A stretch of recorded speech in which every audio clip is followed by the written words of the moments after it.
ನಾಲ್ಕು ಚಿನ್ನಾಭರಣವನ್ನ ಗದಗ ನಗರದ ಹೊರವಲಯದಲ್ಲಿನ ಚೆಕ್ಪೋಸ್ಟ್ನಲ್ಲಿ ವಶಪಡಿಸಿಕೊಳ್ಳಲಾಗಿದೆ.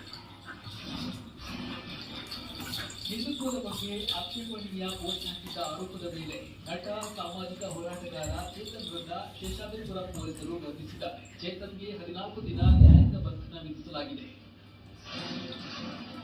ನಟ ಚೇತನ್ ಬಂಧನವನ್ನ ವಿಪಕ್ಷ ನಾಯಕ ಸಿದ್ದರಾಮಯ್ಯ ಖಂಡಿಸಿದ್ದಾರೆ. ನಮ್ಮ ಸಂವಿಧಾನದಲ್ಲಿ ಎಲ್ಲರಿಗೂ ವಾಕ್ ಸ್ವಾತಂತ್ರ್ಯ ನೀಡಲಾಗಿದೆ. ವೇದಿಕೆ ನೀಡಿದ ಮಾತ್ರಕ್ಕೆ ಬಂಧಿಸುವುದು ಸರಿಯಲ್ಲ ಎಂದಿದ್ದಾರೆ. ಹಿಂದೂ ಸಂಘಟನೆಗಳು ಬೆಂಗಳೂರಿನಲ್ಲಿ ಮತ್ತೆ ಜನತಾ ಅಭಿಯಾನವನ್ನು ಆರಂಭಿಸಿ ಭಿತ್ತಿ ಪತ್ರಗಳನ್ನು ಹಂಚುವ ಮೂಲಕ ಈ ಬಾರಿ ಹಲಾಲ್ ಮುಕ್ತ ಹಬ್ಬವನ್ನು ಆಚರಿಸಲು ಮನವಿ ಮಾಡಿವೆ.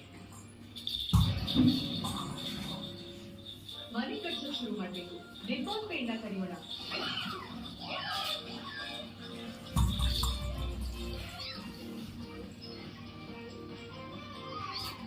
Nippon Paint, a world beyond paint. ತಗೋರೇನಿ ಸಸಿ ಅಮರ ಸಸಿ ನೀವು ಹುತ್ತುವರ್ಕಿ